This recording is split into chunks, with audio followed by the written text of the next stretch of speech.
Hello, and welcome to Dire Straits, a new podcast from the Taiwan Center for Security Studies. TCSS is a nonpartisan research institution in Taipei focusing on security issues and cross-strait relations. This podcast is your one-stop shop for all the latest developments in Taiwan and its region. Released monthly, we'll be sharing news from the area that matters to you with expert analysis and discussion. My name is Abby, and joining me is Mimi. In today's edition of Dire Straits, we look at civil defense in Taiwan, how it developed from its earliest incarnation into its current state, what that actually looks like in practice, and the main challenges facing ongoing efforts at developing a whole-of-society defense. The first part of the podcast will recap the news and stories that have been catching our interest in the last month before we dive into our main episode for this month. Let's get started.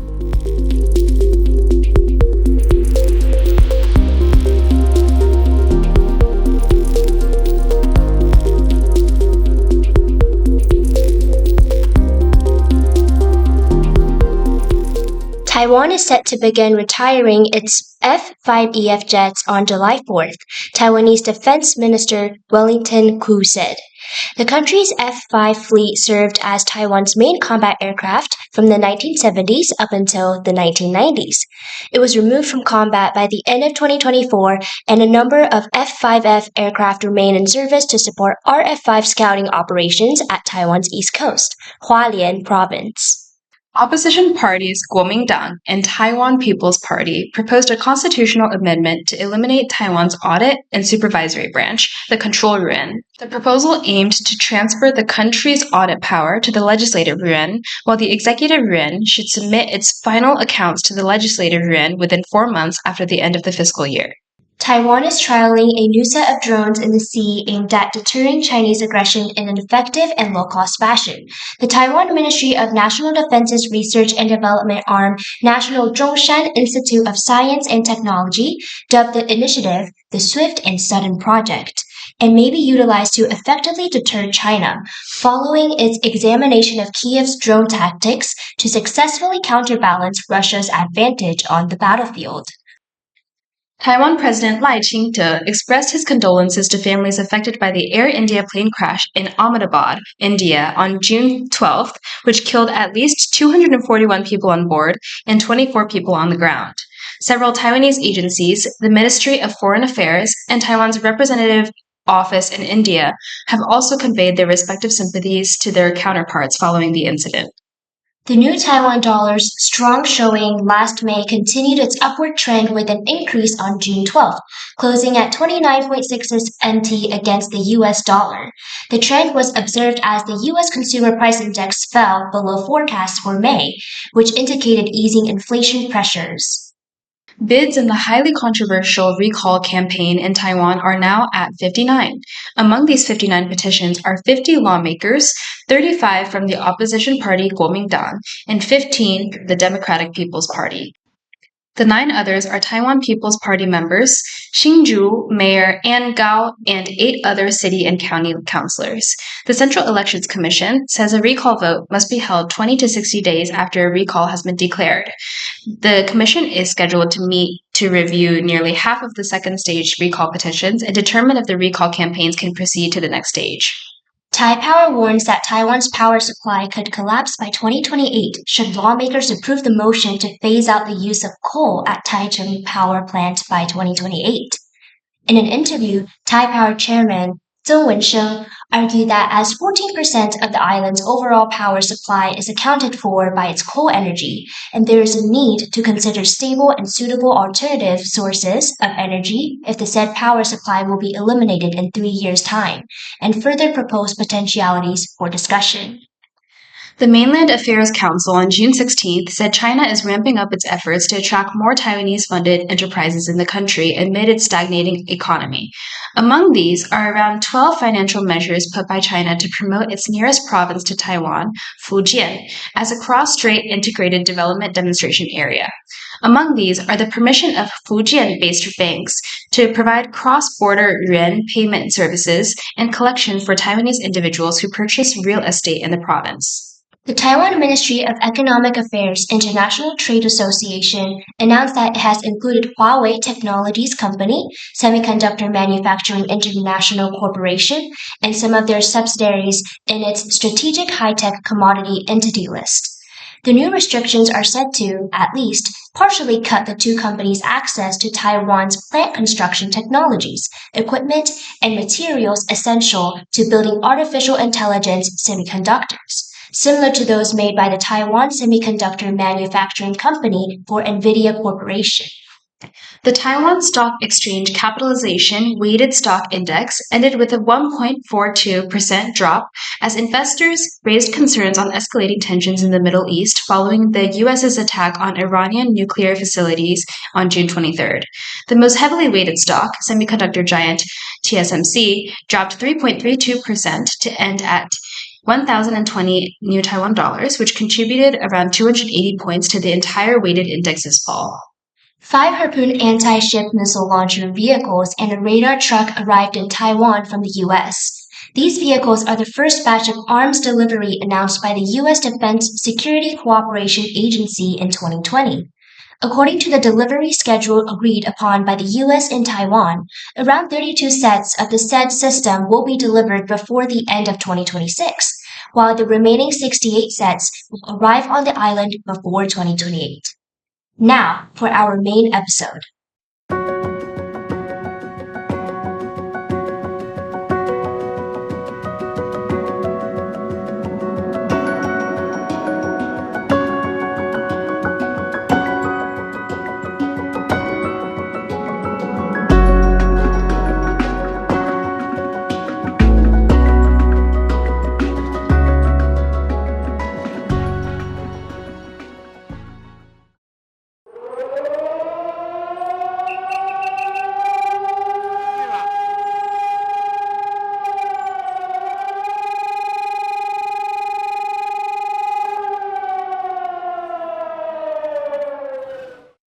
So, very soon, Taiwan will be experiencing the annual Wan'an air raid drills and Hanguang exercises. Wan'an is a yearly series of drills conducted all over the island in July meant to simulate an air attack. Essentially, what do you do when the bombs start falling? But in actuality, these drills have become more symbolic rather than practical over time.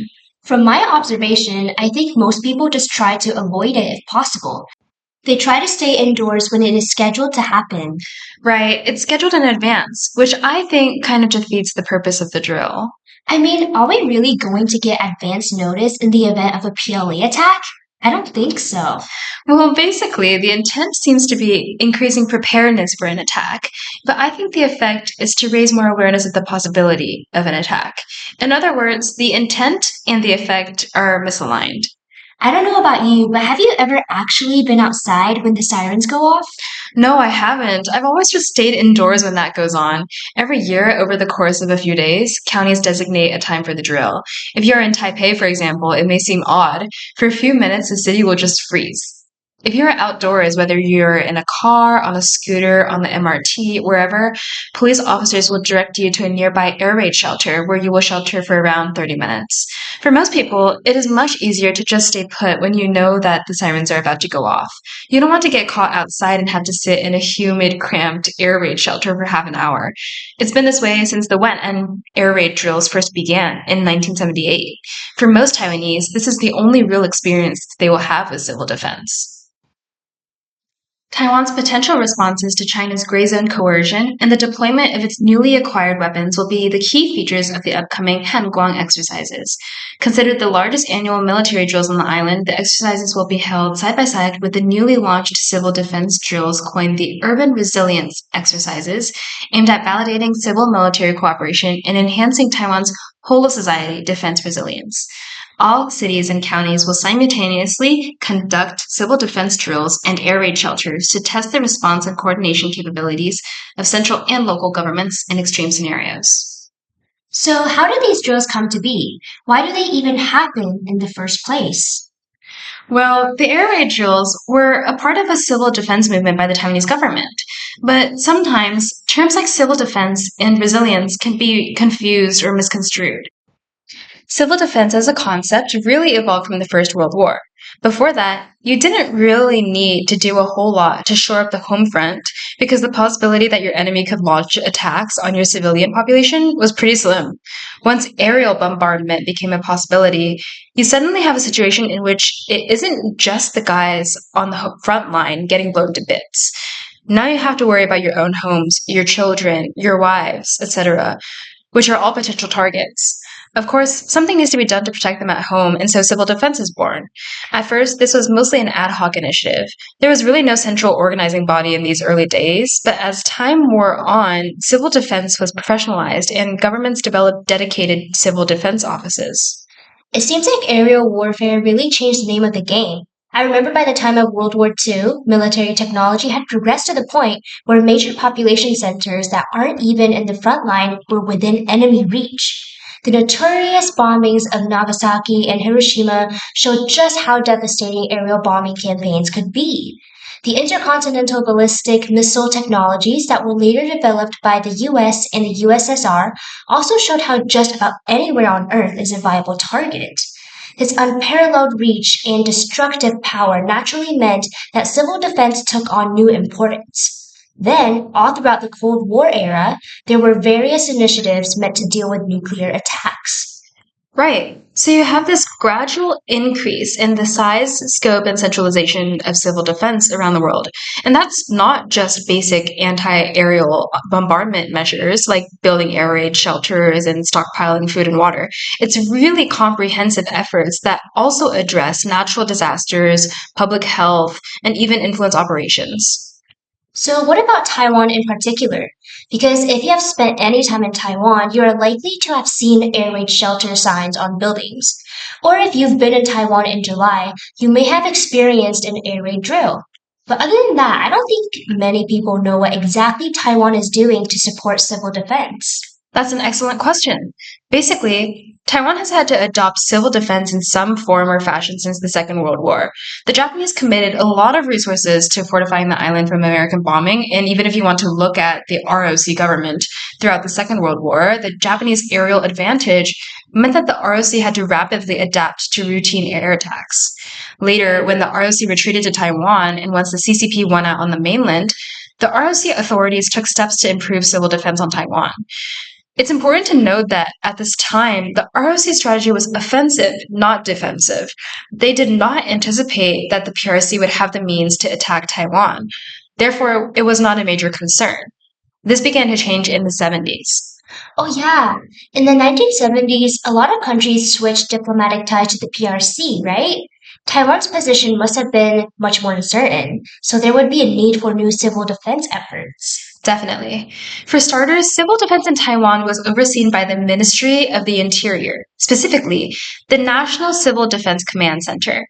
While they directed policy, actual implementation was left to local communities, with the central government coordinating their efforts. Local governments were responsible for forming civil defense units, training civilians, and preparing for wartime scenarios like evacuations, air raid drills, and maintaining communications with police, fire, and medical services. Each area was expected to operate semi-independently in the event of an attack. Training was mandatory for some civil servants and encouraged for the public. The law also mandated compliance during drills and emergencies with penalties for noncompliance and provided a legal basis for blackout drills, emergency broadcasts, and more. Oh, this reminds me that civil defense wasn't just about safety, because under the martial law period, the Kuomintang government was just as focused on rooting out internal subversive threats as it was defending against external ones. Surveillance and coercion were key tools for maintaining regime loyalty as part of these civil defense efforts. So that was under the authoritarian martial law period. What about after democratization? Democratization had a huge impact on civil defense in Taiwan. As Taiwan democratized in the 1990s, the 1973 Civil Defense Act came to be seen as a relic of martial law, and calls for reform led to a complete change in 2001.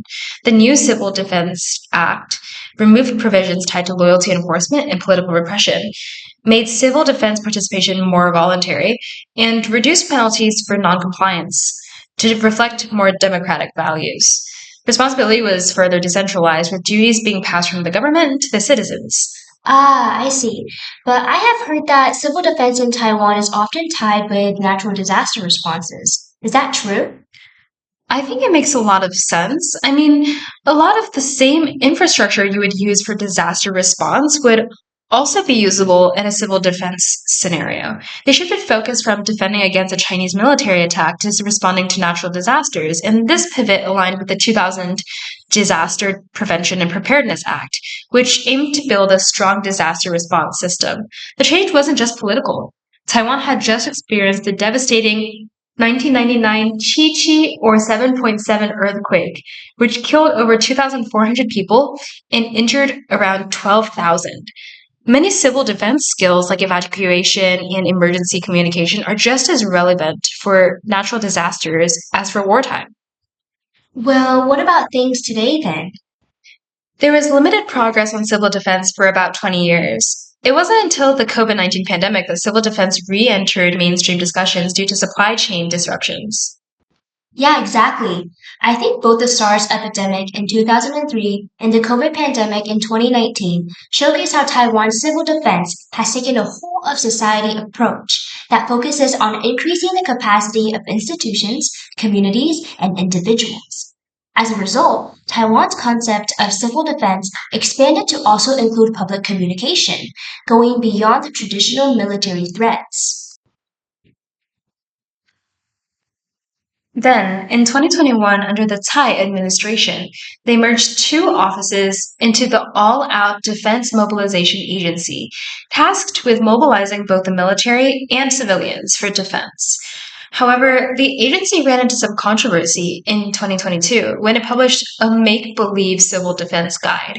Wu Xingdai of the Taiwan State Building Party accused the agency of filling the guide with unrealistic and vague information alongside broken links, QR codes leading nowhere, and long disconnected phone numbers. It wasn't until a year later that the agency responded to the criticism by releasing an updated version of the handbook. But much of the Civil Defense Act provisions are still in place, and there are allegedly around 420,000 people involved in civil defense units organized at four levels, including city and county, district and township, state run companies, and large companies, factories, and schools. However, they are subject to very little oversight, and according to a Taiwan State Building Party report, only about 4% of their funding went to providing training, with the remaining 96% going to social functions like dinners and other special gatherings. That means that of the almost 25 million new Taiwan dollars these units received from 2020 to 2022, only about 1 million went to training. And this actually varies according to location, with some areas such as Taichung spending as little as 2% on training in the time period reviewed. Wow, that's a little concerning. But I've heard that NGOs are a huge part of civil defense in Taiwan these days, and I've read estimates that put the number of NGOs dedicated solely to civil defense around 20, which for a relatively small country is quite a lot. It brings hope. But there are also issues with those NGOs as well. Really? Tell me about it. Well, first of all, they are naturally limited in their capacities. Secondly, civil defense NGOs in Taiwan tend to be very politicized. For example, Puma Shin, the founder of Puma Academy, is a Democratic Progressive Party politician. And one of Puma's primary financial backers, Robert Tao, has been a vocal supporter of green causes and recently has kickstarted an anti-Kuomintang recall group. Other groups like the Formosa Republican Association, which isn't a civil defense NGO per se, but has recently gotten into the space, is closely associated with Formosa Association of Public Affairs, which itself is a Washington, D.C. based pro Taiwan independence lobbying group tied to the DPP. So you're saying the biggest names in the game are all partisan actors? Yes, which naturally makes it harder for a society wide civil defense effort to happen. It is especially unfortunate because the trainings themselves are often not explicitly political, so the connection of organizations to politics is not actually necessary. It comes from the organization's leaders' involvement in political causes outside their affiliation with these NGOs.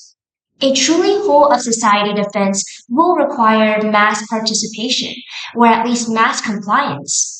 If you look at the popularity of existing civil defense initiatives among both the government and NGOs, you have maybe 5% of the population actively engaged.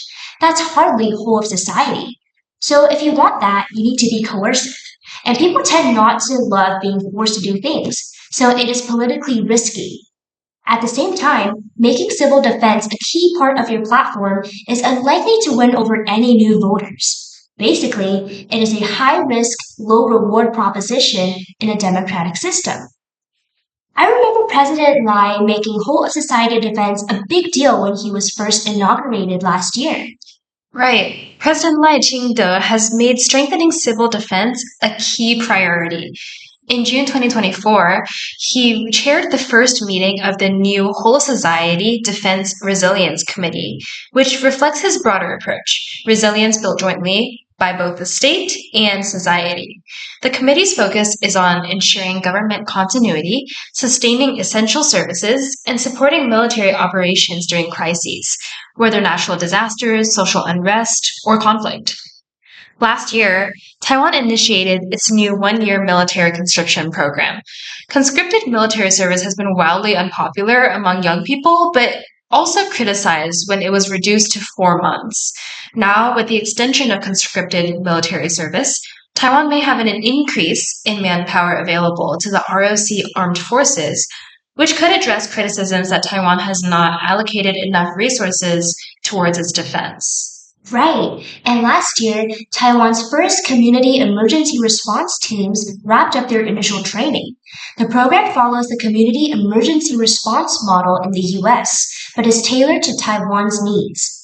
The members help with disaster response, emergency prep, air raid drills, and keeping an eye out for local hazards. The initiative has even caught international attention. But even then, China has been implementing information operation tactics, including not only cyber attacks, but also disinformation. This manipulation can vary in scale, intensity, and method. For instance, a local newspaper that has been circulated for free in Taiwan has been proven to have connections to the mainland.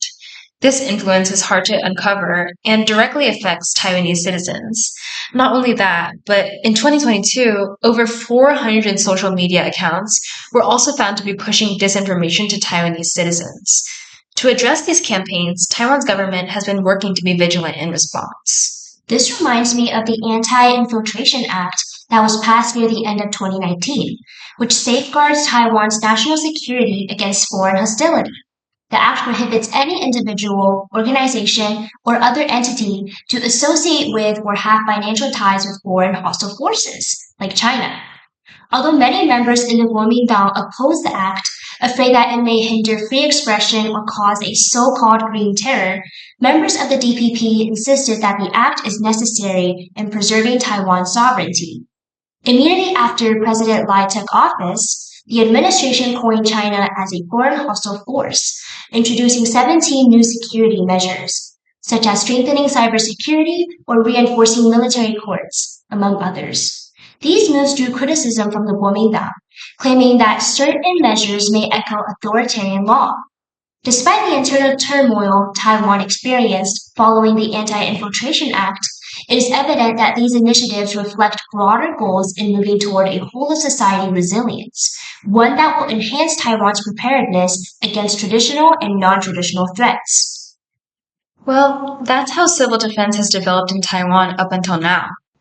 President Lai has raised awareness of CCP spy activity, and this may have implications for the future development of civil defense in Taiwan.